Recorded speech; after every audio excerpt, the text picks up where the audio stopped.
BBS 부산 경남 라디오 830. 여러분 안녕하십니까? 권우문 홍순원의 정치 클래스 시간입니다. 이재명 대통령 취임 한 달이 흘렀습니다. 최근 리얼미터 조사를 보니까요, 60% 가까운 국정 지지율이 나타나고 있습니다. 부산과 경남 지역 우리 청취자 여러분들은 취임 이후에 인수위 없이 달려온 이재명 대통령의 시간을 어떻게 지켜보셨습니까? 권우문 홍순원 두 분 박사님들을 모시고 정치권 분위기와 함께 지역 발전을 위한 이야기를 나눠보도록 하겠습니다. 잠시 뒤에 뵙겠습니다. 권우문 홍순원의 정치 클래스 시작을 하겠습니다. 오늘도 제가 문자 참여해 주시는 분들에게 추첨을 통해서 크레퍼스에서 제공하는 5만 원 상당의 쿠폰을 드린다는 말씀을 드리면서 시작하겠습니다. 다녀오신 분들은 또 가고 싶다고 또 보내달라고 하시는데 이 중복돼서 저희가 참 이렇게 뽑아드리기가 상당히 곤란하다는 점, 이렇게 새로운 분들도 많기 때문에 다시 한번 말씀을 드리면서 오늘 시작을 하도록 하겠습니다. 시원한 여름 음식을 하면 뭐 밀면이나 냉면 뭐 이렇게 생각들 많이 하시는데, 이 둘 중에 하나를 선택하라면 우리 청취자 여러분들 오늘 점심으로 무엇을 선택을 하시겠습니까? 제가 이 질문을 가볍게 드리면서 시작하겠습니다. 문자 보내주시면 되고요. 문자 이용하실 때는 짧은 문자 50원, 긴 문자 100원의 이용료가 발생을 합니다. 불교방송 앱으로도 지역 설정 부산으로 하시면 무료로 참여가 가능하니까요. 여러분들의 많은 참여를 부탁드리겠습니다. 자, 지금부터 시작하겠습니다. 최근에 두 분 너무 덥지 않습니까? 많이 더워요. 네. 지구의 종말이 오나? 저도 느끼기 한 30년 만에 저도 그런 더위가 오고 있지 않나라는 그런 생각이 드는데, 그래서 우리 청취자 여러분들에게 드렸던 질문 똑같이 드리겠습니다. 자, 이 두 분 어떻습니까? 밀면, 냉면 이 두 개 중에 하나를 선택하라고 하면 참 이게 호불호가 갈리는 것 같은데, 오늘 점심으로 이 두 가지 중에 하나를 선택하라고 하면 두 분은 어떤 걸 선택하시겠습니까? 저는 밀면. 밀면을 하시겠습니까? 네. 왜 그렇습니까? 요즘은 네. 그 음식 문화가, 냉면은 사시사철, 이게 계절 음식이 아니라 사시사철 먹을 수 있는 그런 쪽으로 이제 네. 전환이 됐지 않습니까? 네. 반면에 밀면은 아직도 사시사철보다는 더운 무더위를 네. 풀 수 있는 그 한 그릇, 네. 밀면이 저는 딱 먹고 싶습니다. 물입니까, 비빔입니까? 물이 좋겠죠. 물밀면으로. 알겠습니다. 우리 홍순원 박사님은 밀면을 선택을 하셨습니다. 우리 권우문 박사님은? 먼저 네. 그 먹는 그 이야기보다는 네. 저희 지역구인 네. 기장군에서 네. 어제 그 어린 자매들이 사고 소식이 있었습니다. 먼저 상가 고인의 면복을 비며 남은 가족들에게 먼저 깊은 위로의 말씀을 전해드리고 말씀드리겠습니다. 네. 저도 당연히 부산 사람 하면 밀면이겠죠. 그렇습니까? 예, 네. 특히 물밀면을 너무 좋아하고요. 냉면을 좀 밋밋하다는 생각 좀 해서 네. 저는 좀 자극적이지만 부산은 밀면, 네. 부산 사람 하면 밀면, 네. 그래서 가장 좋은 것 같습니다. 알겠습니다. 네. 오랜만에 두 분이 이 공통된 의견을 말씀하셨습니다. 그래도 저는 밀면이지만 한방밀면 상당히 좋습니다. 네. 알겠습니다. 이 두 분의 의견이 모아졌다는 그런 기쁜 소식을 전해드리면서 아마 자주 모아질 겁니다. 자주 모아집니다. 알겠습니다. 네, 본격적으로 시작하겠습니다. 자, 민선 8기 3주년이 지났습니다. 이제 지방선거도 1년도 남지 않았어요. 이제 11개월 정도 남아 있는데, 자, 이제 각 지자체장과 그리고 광역 기초의원들 많은 생각들이 들 시점인 것 같습니다. 자, 그래서 지난 3년을 한번 되돌아봤으면 하는데, 어떻게 평가하십니까? 두 분은 지난 민선 8기 3년 동안을 부산 시정에 대해서 그렇다면 좀 네. 의견을 나눠봐야겠죠. 네, 우리 네, 이 부산 시정 지난 3년 어떻게 보셨는지 두 분의 의견을 좀 듣고 싶습니다. 어떤 네. 제가 이제는 뭐 국가 차원에서는 여당이 되었습니다만은 아직도 부산의 입장에서는 야당이 어쩔 수 없다. 네. 이술적으로 굉장히 열세인 우리 민주당 입장에서 지나간 3년의 시정을 한번 되짚어 보는 상황에서는 네. 야당적 관점에서도 말씀을 드릴 수밖에 없다라는 것을 네. 미리 사전에 양해를 구하고 네. 그렇게 말씀을 한번 드려보겠습니다. 네. 참 세월이 빠르다라는 걸 그렇죠. 예, 요즘 인식을 하면서 벌써 3년이 지나버렸나? 맞습니다. 또 내년 지방선거가 6월 3일이지 않습니까? 그래요. 6월 1년도 남지 않은 이러한 현 시점에 와 있습니다. 그런 관점에서 민선 7기 때 오거돈 시장께서 당선이 되고 또 지자체 16개 지자체 중에 13개 구군에서 구청장들이 네. 당선이 되고 또 민주당 간판을 달고 당적을 달고 시의회에서 다수 시의원이 탄생이 되는 그런 특이한 선거 결과가 민선 7기였습니다. 그렇습니다.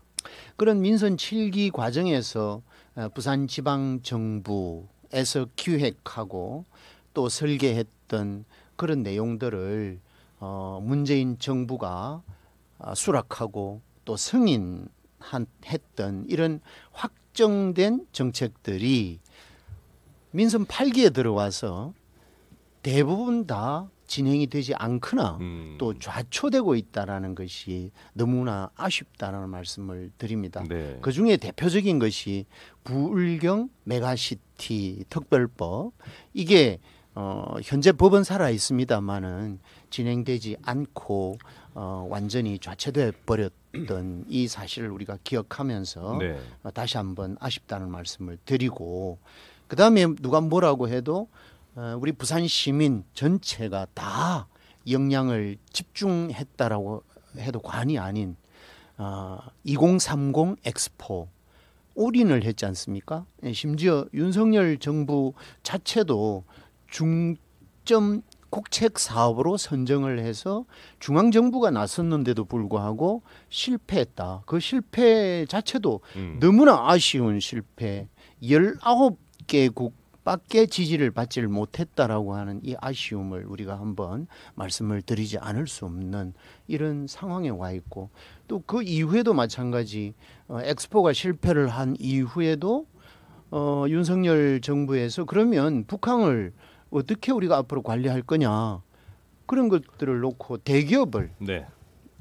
집중적으로 부산에 이전할 수 있도록 신경을 쓰고 또 그렇게 정책 방안을 모색하겠다라고 약속을 하셨습니다마는 그것도 무산이 되고 현 시점에 보면 오히려 생활형 숙박시설들이 줄지어 들어오는 또 그렇게 계획되고 있는 이 현실이 너무나 아쉽다라는 말씀을 드립니다.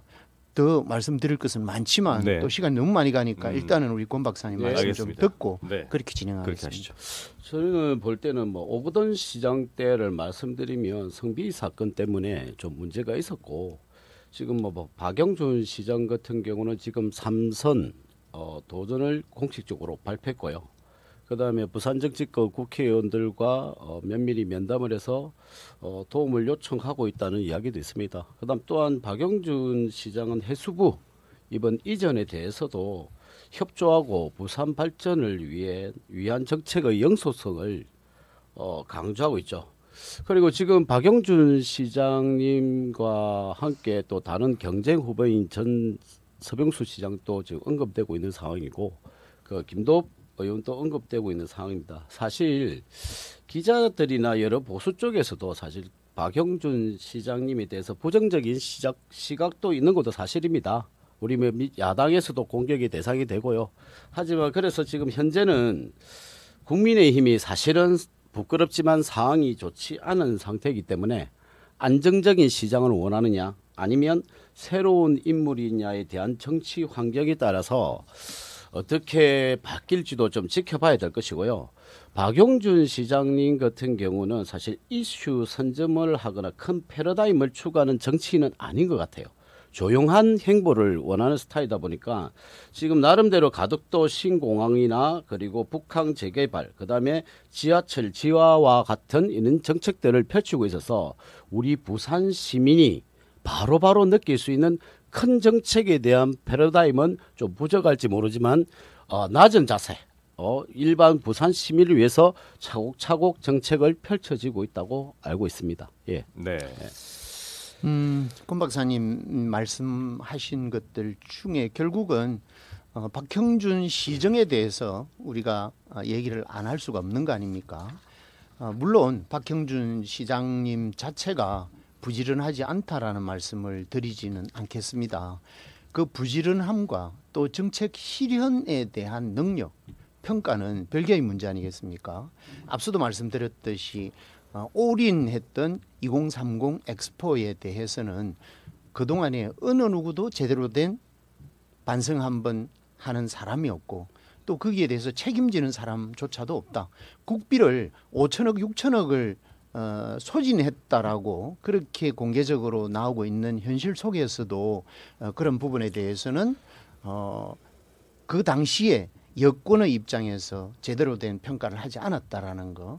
그리고 중앙정부에서 국비를 그렇게 소진했다라고 하면 주관 도시인 부산광역시는 도대체 예산을 얼마만큼 소진을 했으며 그런 예산들을 어디에 사용을 했는지 이런 것들에 대해서 평가를 받아봐야 된다. 그렇다고 하면 제가 시장이라고 하면 지금쯤은 제대로 된 백서 정도는 하나 나와서 박형준 시장 시대에 못했다면 다음 시장 때라도 우리가 2030 엑스포 이후에 다음 엑스포를 우리 부산시에 가져올 수 있는 방안을 마련하는데 기초 자료로 쓸 수 있도록 기회를 만들어야 하는 게 나는 적어도 박형준 시장이 해야 할 일이 아닌가 이런 말씀을 한번 드리고 싶고요. 그다음에 이제 두 번째 가덕신공항 부분도 마찬가지입니다. 박형준 시장이나 부산의 국민의힘 정치권에서 17대 1이라고 하는 국회의원 수 그리고 기초단체장 16대 1입니다. 죄송합니다. 16대 0입니다. 그럼에도 불구하고 가덕신공항이 지금 이렇게 지지부진하는 이유는 박형준 시장을 우리가 말씀드리지 않을 수 없다라는 것이죠. 중간에 공법 때문에 상당한 시간을 소진을 했고 또 정치권과 제대로 된 소통이 부족한 바람에 공기 자체도 제대로 확정을 짓지 못하는 그런 이유로 해서 현대건설이 이번에 계약을 하지 않겠다라고 하는 이런 큰 불편한 사태를 만들어냈다라고 말씀을 또 드리고 싶거든요. 또 아울러 동백전 같은 경우에도 마찬가지입니다. 중앙정부에서 예산을 윤석열 정부에서 잘라버리니까 부산시에서 이조차도 재원을 확보를 하지 못하고 이 동백전도 유명무실화되어 있는 그냥 숨만 깔딱거리도록 만들어 놓은 이 현실도 나는 박형준 시장님이 능력의 문제라고 그렇게 말씀을 드리고 싶습니다. 네. 참 이 민주당은 비판하는 건 상당히 잘하시는 것 같아요. 저희가 따라가지 못할 정도로 말씀을 잘하시 줬는데 죄송합니다. 제가 먼저 사과드리겠습니다. 엑스포 유치할 때 저는 고문이었습니다. 그 유치 안 된 것은 상당히 죄송하다고 말씀드리고요. 지금 엑스포 유치에 대한 부분은 우리 홍 박사님도 아시다시피 정책이라는 게 무조건 시작을 해서 결론이 바로 효과가 나오는 건 아니다는 걸 알고 있지 않습니까? 그래서 국익을 위해서 아니면 부산을 위해서 좋은 정책을 실현하기 위해서 가다 보면 여러 가지 변수 때문에 이것이 정책으로 좋은 정책으로 실현 안 된다는 것도 실패할 수 있다는 부분도 사실 가지고 있어야 되는 부분인데 사실 지금 제일 이제 부산시의 가장 큰 약점이 되는 이 엑스포는 정책적으로 실현했다가 실패했던 부분이기 때문에 이것은 제소한 부분은 맞지만 이거는 국익을 위하고 그리고 부산시를 위해서 실행을 했던 부분이었는데 그 결과가 좋지 못했다라는 부분은 죄송하게 생각합니다. 그 결과가 좋지 못했대서 이분들의 능력이 부족하다라고 판단을 할 수 없는 부분이고요. 지금 가덕도 신공항 같은 경우는 상당히 이슈가 되어서 많이 길게 끌어왔던 이 부분입니다. 그래서 이 부분이 정치권에 의해서 좌지우지되는 부분이 많기 때문에 여야가 바뀌어버리면 또 이 사항이 정책이 다른 방향으로 가는 부분도 있었기 때문에 이 부분도 상당히 민감한 부분이고 저희 부산에서 보면 좋은 가덕도 신공항이라든지 북항에 대한 재개발에 대한 부분이 계속 이루어지면 부산시의 부산 시민들도 좋고 정책을 하는 분들도 당연히 만족스럽겠죠. 하지만 꼭 엑스포 같이 정책을 실현하다 실패할 수 있다라는 것도 좀 생각해 줬으면 좋겠다고 말씀을 드리고 싶고요.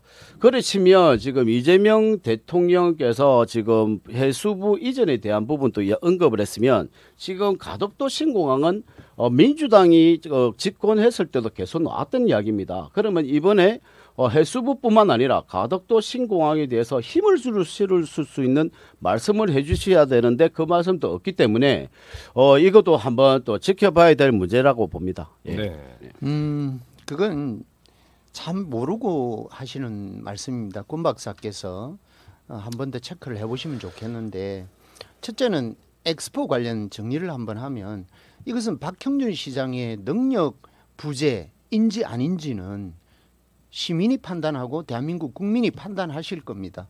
그래서 이것은 최종 결론은 결국은 이렇게 넘어갈 일이 아니라 국회 차원에서 반드시 이 결과에 대해서는 짚고 넘어가야 된다라고 하는 것이 제 개인적인 소신이고, 또 많은 시민들이 그렇게 생각하고 있다라는 것도 이 자리를 빌어서 말씀을 드립니다. 그리고 가덕신공항은 민주당 정부가 아니었다면 시작도 되지 않았겠죠.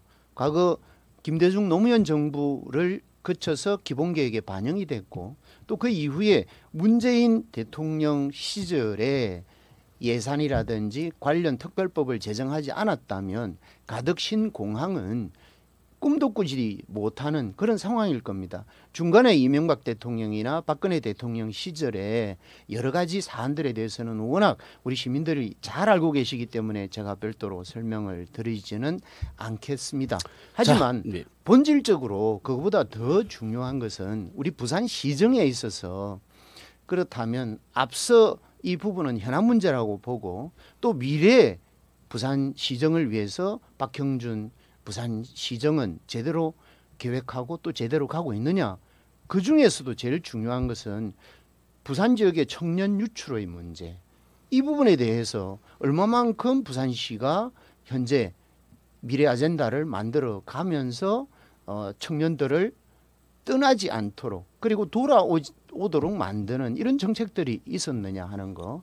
그리고 저출산의 문제, 그리고 고령화의 문제, 노인과 바다라고 하는 이 오명을 언제쯤 우리가 벗어던질 건지, 노인과 아파트라고 하는 이 오명을 우리는 언제쯤 벗어던질 건지, 이 부분에 대한 구체적인 부산시정에 대한 계획은 아직도 전무하다라고 하는 것은 저뿐만이 아니라 전문가를 포함해서 부산 시민들이 걱정하고 있는 이 부분이라는 말씀을 드리고 싶습니다. 자, 이제 엑스포 유치에 대한 부분이 자꾸 나오고 있는데요. 우리가 올림픽을 유치할 때 한 번에 유치되는 경우가 없었습니다. 평창 올림픽도 마찬가지고 여러 가지 경쟁이 되는 상대국들이 있기 때문에 그 상대국들하고 경쟁해서 경쟁 우위를 하기 위한 여러 가지 방법이 있었는데, 거기 시간이 4년이 흐르고 4년이 흐르고 4년 흘려서 한 12년 후에 되는 것도 있습니다. 그래서 이 엑스포도 저희 대한민국만 유치하는 게 아니라 여러 나라, 사우디아라비아나 나름대로 그 석유 달러가 있는 나라들하고 경쟁했던 부분이 있기 때문에 그 실패를 하나 가지고 와서 아까도 이거는 상당히 문제가 있다라는 이야기는, 그러면 올림픽을 유치해 가지고 유치전을 했던 사람들 다 조사 우리 다시 검토를 해야 되고 다 확인해야 됩니다. 해야 됩니까? 그건 아니지 않습니까? 그래서 이 정책이라는 거는 아까 우리 홍 구청장님도 정책을 하고 구청장을 하셨겠지만 모든 게 시행을 한 데서 다 이루어지지 않는다는 것도 분명히 잘 알고 계실 거라 보고요. 그리고 저출산 문제는 부산 문제뿐만 아닙니다. 우리 대한민국의 다 그 제일 큰 과제입니다. 그 과제에서 꼭 부산만 콕 찍어서 저출산에 뭐 노인과 바다라는 그 관점을 주지만 어쩔 수 없는 지금 수도권으로 다 밀집되는 그 과정은 전국 팔도에도 마찬가지 있는 부분이에요. 그래서 거기서 더 유출되지 않기 위한 방법으로 정책을 제시를 하는데, 저출산 문제 아까 말씀드렸죠. 국가 차원에서 해도 지금 예산은 뭐 몇 조 원이 투입되고 있지만은 실행이 지금 보면 저출산은 더 이상 벗어나지 못하고 그게 정체돼 있다는 모습. 그 출산율이 증가되지고 있지 않다는 모습을 말씀드린 거고요. 지금 제가 그 부산시에 대한 백서도 말씀드리고 정책에 대한 부분이 여러 가지 나와 있습니다. 거기에 저출산도 나와 있고 주거도 나와 있고 청년 대책도 나와 있습니다. 이 나와 있는데 이 부산만이 그것이 과제이냐? 저는 아니라 보고요. 지금 이재명 대통령에 대한 부분은 저도 비난과 비난을 하지만 좋은 점은 이 과밀된 수도권을 지금 지방으로 이전시킨다는 건 저는 상당히 그 부분에 대해서는 잘하고 계신다라고 말씀드리고 이 정권에 따라서 이 부산으로나 다른 지역으로 이 관변 단체라든지 아니면 부처들이 지방으로 오면 지방이 더 발전할 수 있는 계기가 되지 않겠나. 그래서 해수부도 만약에 이전된다면 상징성은 좋으나 HMM이라든지 실질적으로 부산시에 도움이 될 수 있는 그 기업이나 주부 관청이 이전되면 저는 그 부분에 대해서는 박수를 치주고 싶다라고 네. 말씀드리고 싶습니다. 한 1분 정도만 쓰셔야 될 것 같습니다. 네. 네. 오늘 토론 내용은 우리 부산 민선 8기 시정 어떻게 잘 되고 있느냐 이걸 우리가 평가하는 시간 아니겠습니까? 그런 관점에서 너무 크게 벌려서는 곤란하겠다 말씀을 드리고 앞서 하셨던 가덕신 공항에 대해서 이재명 대통령은 분명히 마무리를 하겠다라고 공식 발표를 했다라는 말씀을 이 자리를 빌어서 드립니다. 그리고 대한민국 대통령인 이재명 대통령은 정확하게 얘기를 했습니다. 해양 강국 대한민국을 위해서 부산은 어떻게 했습니까? 해양 수도로 가야 한다. 그 해양 수도로 가는 전환점에서 제일 중요한 게 국가 미래 아젠다를 미래 비전을 설정했습니다. 그게 바로 북극 항로 개척을 하는데 여기가 플랫폼이 되도록 부산을 만들겠다. 거점 도시로 만들겠다라는 게 이재명 대통령 발표입니다. 그럼에도 불구하고 최근에 해운대 구의회에서 국민의힘 소속 구의원들이 어떤 일을 했습니까? 민주당에서 같은 당이지만 중앙정부에 좀 더 빨리 더 잘 하도록 우리는 결의안을 채택을 했습니다. 해양수산부 이전에 대해서 우리 민주당 힘으로 더 빨리 오도록 더 잘 오도록 결의안을 제출을 했는데 그거를 국민의힘 소속 구의원들이 반대를 했습니다. 이게 전국적인 이슈가 됐다는 사실 네. 이것을 한번 꼭 짚고 싶어서 이 말씀을 드립니다. 알겠습니다. 저희들 라디오 생방송 시간이 이제 맞춰야 되기 때문에 여기서 제가 라디오 생방송을 마무리를 짓고요. 계속해서 BBS 부산 유튜브 채널에서 오늘 말씀 이어가도록 하겠습니다. 잠시 뒤에 유튜브 채널에서 뵙고요. 저희들 3명은 라디오에서는 물러가도록 하겠습니다. 여러분 고맙습니다. 홍순원의 정치 클래스 계속해서 BBS 부산 유튜브 채널로 생방송을 이어가겠습니다. 지금 민선 8기 3주년을 돌아보는 그런 시간을 갖고 있는데요. 부산 시정에 대해서 두 분의 평가를 지금 듣고 있습니다. 두 분 말씀을 쭉 들어왔고 혹시 이와 관련해서 추가적으로 우리 권 박사님 하실 말씀이 있습니까? 마지막으로 아까 홍순원 청장님한테 제가 마이크를 드렸기 때문에 없으면은 다음 주제로. 아까 스탑 시키는 바람에 까먹었습니다. 이야기를 하려고 했는데. 알겠습니다. 죄송합니다. 어쨌든 부산 시정에 대한 여러 평가들이 나오고 있는데 그 상황 속에서도 우리 시청자 여러분들께서 생각하시는 부분들이 있을 것 같습니다. 오늘 두 분 말씀 듣고도 또 판단을 하실 것 같아요. 그렇죠? 자, 내년 지방선거 이제 1년도 남지 않았습니다. 내년 6월 3일 날 치러지는데 벌써 이제 벌써라고 해야 될까요? 네. 어쨌든 지금 출마 예정자들의 움직임들은 뭐 물밑에서 포착이 되고 있는 것 같습니다. 두 분도 지역구에서라든지 뭐 활동을 하실 때 이런 흐름들이 좀 감지되고 있는지 모르겠어요. 어떻습니까? 지역에서는 지금 지금 현직과 네. 출마하고자 하는 예비 후보들이 많이 지금 움직이고 있는 것 같아요. 포착이 되고 있습니까? 네, 포착이 되죠. 권우 박사님의 이 눈에 지역구도 시야에 잡히고 있군요. 저도 잡히고 있고 네. 조금 정중동하는 분도 계시고 어쨌거나 부산은 공천이기 때문에 네. 공천 받기 위해서 열심히 뛰는 분, 현직도 열심히 뛰고 있고 예비 후보자가 되는 분들도 열심히 뛰고 있죠. 그런데 사실 이번 지방선거는 이재명 대통령이 당선된 후 첫 번째 선거이기 때문에 상당히 국민의힘에서는 부산 쪽에서는 상당히 중요한 선거라고 생각합니다. 네. 어쨌거나 윤석열 대통령이 탄핵된 후에 지금 치러지는 선거인데 분명히 저는 이제 전략적으로 민주당에서는 내란당 예? 아니면 네. 내란이라는 프레임을 계속 사용해서 전략적으로 하실 것 같고요. 또 아까 말씀드린 해수부를 이슈화시켜서 부산 시민들에게 상당히 큰 어필을 할 것인데 그래서 이 국민의힘에서는 이 민주당들의 이 선거 전략들을 어떻게 방어해서 경쟁 우위를 쓸 수 있는지도 사실 큰 전략이라 보고요.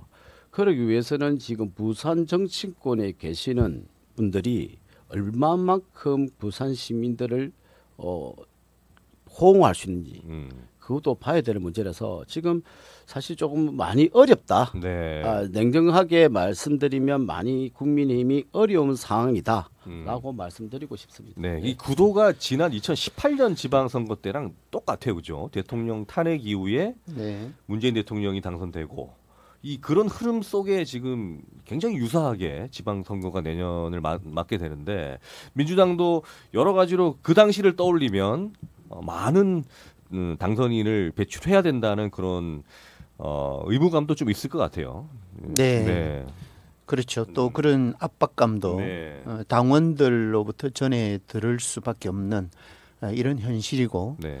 또 다수의 부산 시민의 관점에서도 아마 그런 생각들을 하시는 분들이 계시지 않겠나 하는 생각입니다. 네. 어떻든 선거라고 하는 것은 현 정치 세력에 대한 평가 네. 이게 이제 굉장히 중요한 의미를 가지고 있을 것 같고 또한 미래에 대한 기대를 투영하는 이런 민심 표출의 장이 네. 선거라고 우리가 하지 않겠습니까? 그런 관점에서 보면 최근에 이제 여론조사 앞서 앵커께서도 말씀하셨듯이 일부 여론조사 결과는 60%를 올라가는 그런 여론조사 결과도 있고 네. 아무튼 현재 정부가 제대로 일을 하고 있다라는 평가 아니겠습니까? 국민들의 관점에서 볼 네. 때는 그런 관점에서 더 열심히 더 잘해야겠다라는 민주당 당원으로서 또 지역을 책임지고 있는 지역위원장으로서 그런 각오를 새롭게 할 수 있는 그런 부분이라고 생각합니다. 네, 좀 내년 선거 준비하시는 분들 좀 물밑에서 홍 청장님의 시야에서도 좀 이렇게 어른어른 거리시는 분들이 있습니까? 뭐 특정 이름을 뭐 언급을 안 하셔도 됩니다만. 네, 그렇죠. 지금은 아직은 정확하게 말씀드리면 우리 당 내에서는 네.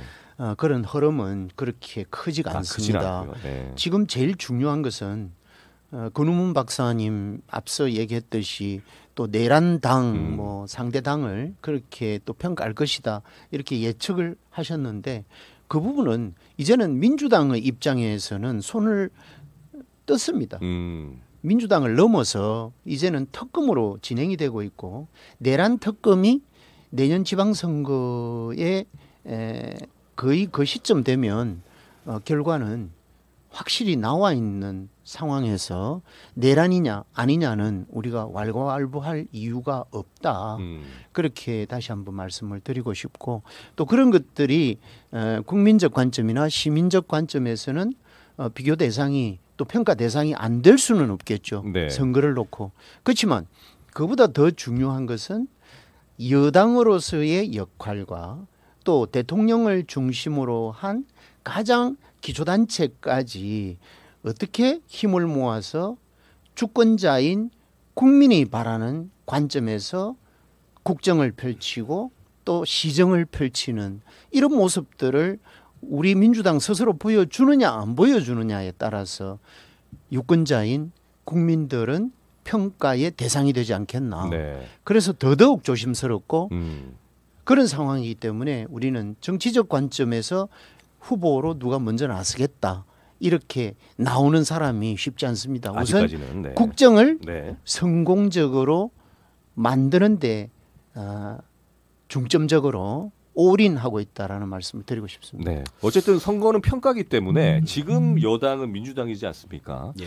그 1년 뒤에 이재명 대통령 취임 이후에 약 1년 뒤에 치러지기 때문에 그때 가면 또 다양한 평가들이 또 나올 것이고 그 결과들이 또 지방선거에 투영될 수 있기 때문에 너무 부정적으로만 바라볼 것은 아닌 것 같아요. 국민의힘 자체가 스스로 좀 개혁이 되고 혁신이 된다면 어떻습니까? 맞죠. 지금 국민의힘에서도 지금 혁신과 개혁을 하려고 하는 의지들이 상당히 강합니다.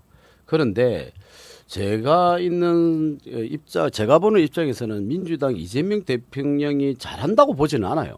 1년 후에는 그렇죠. 또 달라질 수 그다음 있죠. 김민석 총리 후보자가 이번에 또 인준이 됐고 했던 네. 부분 보면 네. 일반 국민들 눈높이도 맞지 않거니와 제가 보는 그냥 일반 상식적으로 맞지 않은데 임명이 됐다는 자체는 여론조사에 대한 자신감 여러 가지 변수들 제외시킨 여론조사만 보고 가는 부분도 있다고 보는데 지금 장관 인설도 마찬가지고 여러 가지 이제 인선에 대한 부분이 이제 계속 이제 인사청문회 하고 나면 나올 것인데 네.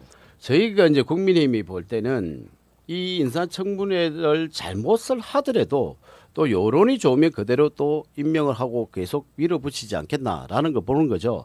그래서 국민들께서 지금 60% 정도에 대한 그 국정 운영에 대해서 지지도를 보내면 내년 지방선거까지에 대한 변수는 저는 임명직 즉 인사 검증이 문제가 아니라 특히 특검이라 봐요. 160일, 170일 정도 되는 이 특검의 상황에 따라서 또 지방선거, 즉 내년에 있는 지방선거가 또 요동치지 않겠나라는 걸 보죠. 그래서 제가 계속 이 방송할 때 누누이 말씀드리는 부분은 이 특검법이라는 자체가 상대방에 대한 부분이 치부를 드러내고 이걸 우리 조리돌림하는 부분이 많기 때문에 정치적인 사건에 대한 거를 결론을 내리고 가는 부분이기 때문에 이 부분에 대해서도 저희 국민의힘 입장에서 즉 보수 쪽 입장에서도 반가워하지 않는 부분이다라는 부분인데 지금 어떻게 세계 특검법이 지금 시작되다 보니까 이게 어떻게 보면 그 특검법이 내년 지방선거에 상당한 영향을 줄 것이다. 똑같은 시각이시네요. 예. 그래서 제가 말씀드린 내란당이란 프레이밍을 빼고 나서 이제는 이제 3대 특검이 내년 지방선거에 또 이슈가 되면서 보수 쪽, 즉 국민의힘 쪽에 타격을 또 줄 가능성도 있지 않겠나. 부산도. 예, 부산도 그런 것 같습니다. 네. 예. 제가 생각할 때는 지금 우리 권 박사님도 표현 방법이 그렇듯이 중앙당 지도부의 부분과 일맥상통한 말씀을 계속하고 계시거든요.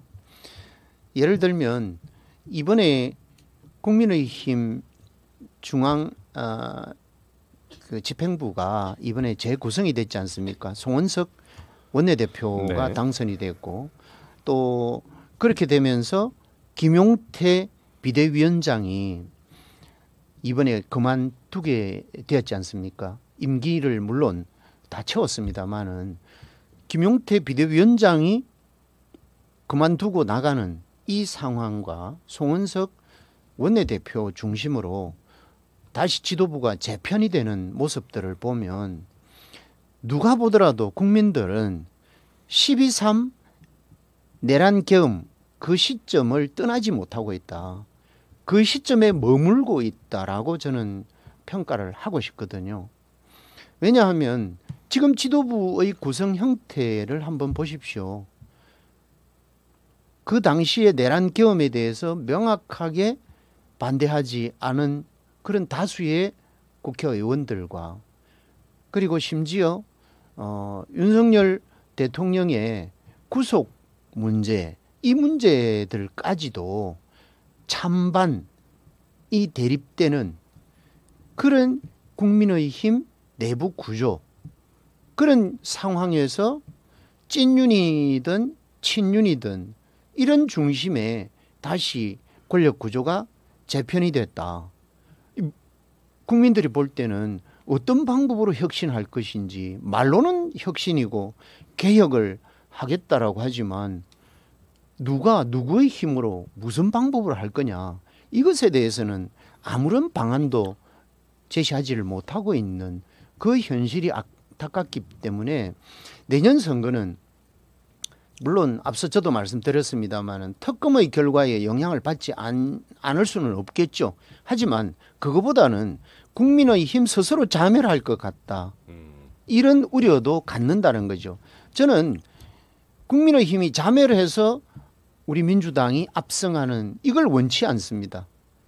여야가 정정당당하게 실력과 실력으로 싸워서 그 모습을 국민들께 보여드리고 또 주권자인 국민은 실력 있는 후보를 뽑아주는 그래서 제대로 된 구정, 시정 그리고 국정을 함께 할 수 있도록 믿을 수 있는 후보 그 후보를 나는 선택할 기회를 우리 정치인들은 드려야 한다. 그래서 나는 오히려 국민의힘 현재 지도부 그리고 앞으로 어떻게 혁신을 하실지는 모르겠지만 현 상태로 봐서는 너무나 불안하다라는 말씀을 드리고 싶습니다.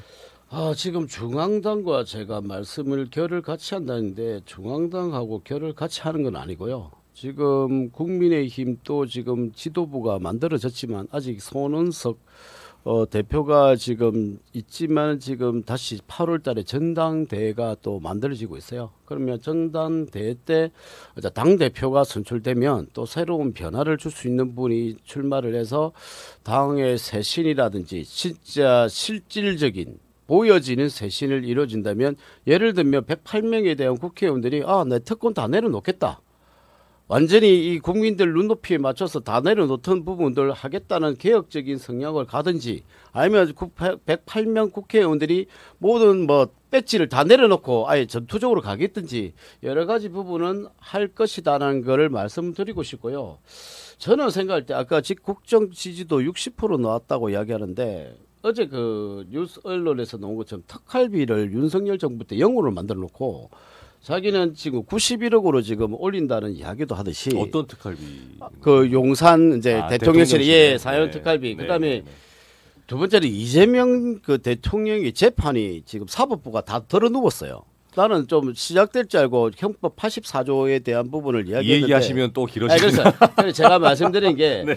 이런 부분에서 그래서 요 부분이 나왔는데도 네. 국정 지지율이 60% 정도 나왔다는 거는 국민들이 나름대로 개인적인 사법 리스크라는 걸 다 제외시키고 어떤 일을 잘하는 사람을 지지해 준다라고 볼 수도 있고 느낄 수도 있고 네. 그래서 항상 그런 말 있지 않습니까? 국민들이 배를 띄울 수도 있고 뒤집을 수도 있다는 말이 있지 않습니까? 옛날 주구 고사의 말씀대로 하여튼 저희도 국정 지지율이 이재명 대통령의 여러 가지 문제점이 있지만 이렇게 국정 지지도가 나왔다는 부분을 사실 국민의힘에서 반면교사 삼아서 나름대로 그 국민들에게 어떠한 그 믿음과 신뢰를 주고 다시 국민의힘이 보수의 정당으로서 회복할 수 있는 부분을 분명히 이번 8월달 이후로 전당대회 이후로 다시 만들어지지 않겠나 아니면 만들어져야 된다. 네. 그렇게 말씀하고 그래서 지금 국민의힘에서도 저도 사실 좀 개혁적인 스타일인데 좀 변화가 좀 심하게 와야 된다 보고 내년 지방선거 때도 공천권에 대한 부분도 진짜 투명하고 공정하게 이루어지지 않으면 정말로 우리 국민의힘은 일어설 수가 없다라고 말씀드리고 네.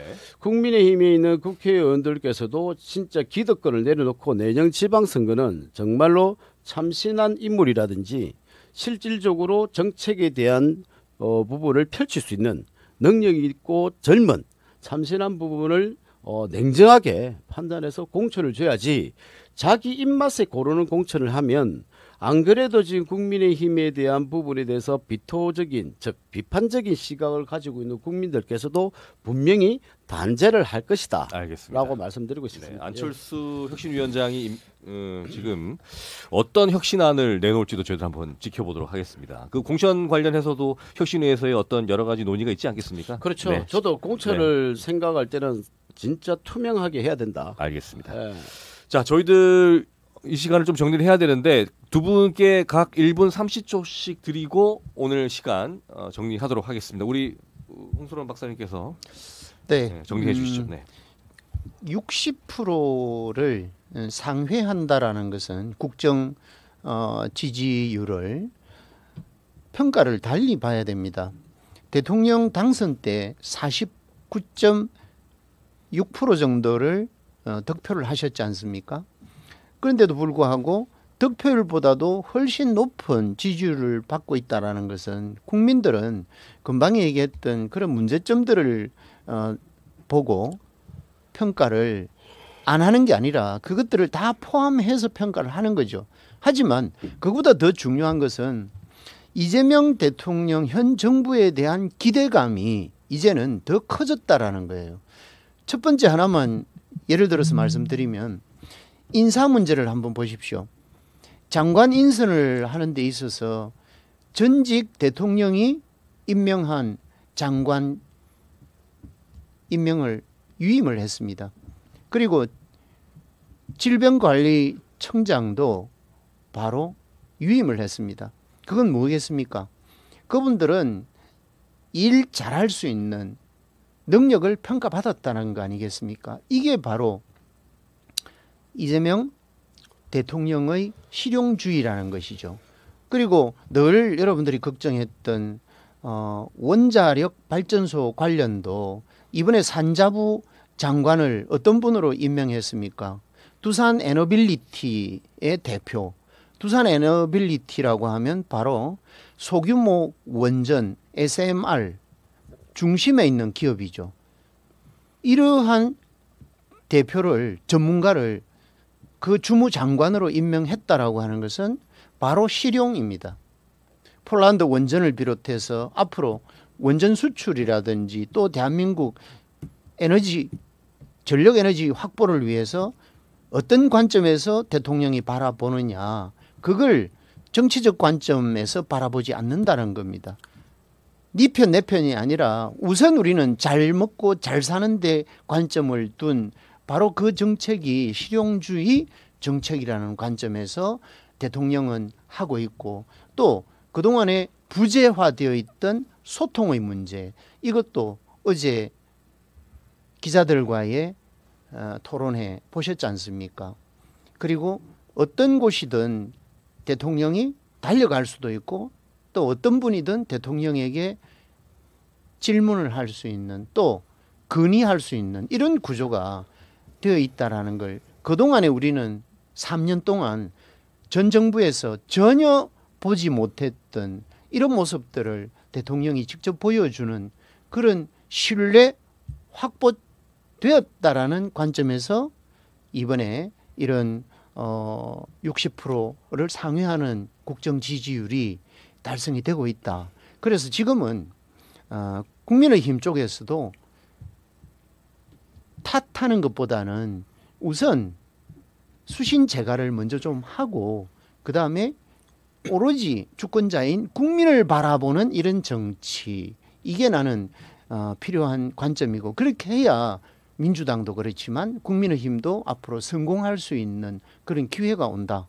그렇게 말씀을 드리고 싶습니다. 네. 자, 마지막으로. 네, 정치적으로 국민을 바라본다, 국민을 위한다지만 실질적으로 제가 첫 방송에도 마찬가지 정치인들이 국민을 바라보면서 정치하는 사람 과연 몇 명 될까라는 거 사실 의문점을 남기고요.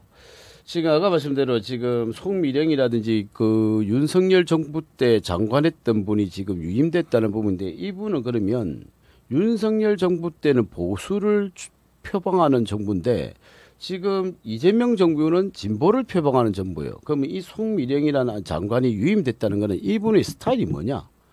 정책적 일관성을 가지느냐, 아니면 왔다 갔다 하느냐라는 부분을 볼 수가 있고요. 지금 이 두 분에 대한 상징성, 즉 통합이란 말씀을 대놓고 다른 부처들은 지금 윤석열 정부의 지우기가 들어갔다는 이야기가 언론에서도 나오고 있어요, 지금. 그러니까 이거는 참 이게 어째 보면 언론에서 어떤 형태로 나왔는지는 모르겠지만 이 부분도 사실 저는 좀 약간 비판적인 생각이고요. 저는 아까 말씀대로 지금 장관들 인선위가 장관이 대한민국 전체를 바꿀 수 없어요. 부처를 다 바꿀 수 없듯이 저는 지금 제일 우려스러운 부분을 한마디 말씀드리고 싶은 게 노동의 경직성이에요. 고용노동부를 뭐 노동부로 바꾼다, 명칭을 변환시킨다는데 지금 사실은 난리 난 것 같아요. 노조들이 지금 이 정권 들어와서 난리 나서 지금 계속 그 데모 아니면 지금 집회를 계속 열고 있는 것 같고 저는 언제 일을 하는지 모르겠어요. 도대체. 그래서 저는 이 소상공인에 대한 최저임금 이 부분도 소상공인을 죽인다는 뜻 아닙니까? 저는 이 부분은 앞에서 내세우는 스포트라이트를 받는 언론에 내세운 거는 상당히 좋은 걸 포장을 하는데 뒤에서는 보세요. 노동에 대한 경제, 즉 노란봉투법을 지금 또 통과시킨다고 이야기하면 기업을 할 수 있겠습니까? 맨날 데모를 하면 그에 대해서 그 마이너스가 되는 부분을 회사에서 그 노동자에게 그 재판이든지 보상을 해달라고 하는 부분 때문에 좀 집회라든지 노동쟁의가 좀 줄어들고 있는 상황인데 이것도 없애버리면 마음에 안 들면 무조건 데모를 하겠다는 뜻 아닙니까? 집회를 하겠다는 뜻이고. 그리고 두 번째는 이 소상공인에 대한 최저임금 일부러 그 알바를 쓰기 위해서 힘들었던 부분이 3시간씩 3시간씩 자른 거를 몇 명이서 또 그 3시간 자른 데서 지금 주휴수당이라든지 그다음에 퇴직금까지 주자는 이야기 논다는 자체가 저는 이거는 진짜로 이거는 대한민국에 있는 기업이나 장사하는 사람 진짜 소상공인들의 장사를 하는 사람을 대체 이해를 하고 있는지 안 하고 있는지 모르겠어요. 누구를 위한 정책인지도 저는 모르겠고 이 부분은 제가 좀 흥분하는 부분은 저는 도저히 이 노조 이 기업이 활동하는데 기업이 악덕 기업도 문제가 있지만 이 노조의 활동에서 이렇게 본인들의 성향만 자기들의 민주노총이 모든 노동자들이 대변인 되는 양식으로 가는 거는 저는 문제점이 많다라고 시간이 없어서 이제 많다라고 봅니다. 그래서 이 부분은 이재명 대통령께서도 아무리 민주노총이 지지 기반이지만은 그래도 좀 상식적으로 갈 수 있는 부분이 필요하다라고 말씀드리고 싶습니다. 알겠습니다. 상식적인 대화를 네. 좀 하도록 알겠습니다. 노력해 주시면 참 고맙겠다는 알겠습니다. 마지막 부탁을 드립니다. 네. 저희들 이번 주는 여기서 이렇게 마무리하고요. 지방선거 관련해서는 앞으로도 계속 시점이 다가오기 때문에 그 이슈들을 이어가면서 말씀을 나눠보도록 하겠습니다. 오늘 두 분 수고하셨습니다. 고맙습니다. 네, 감사합니다. 수고하셨습니다. 예.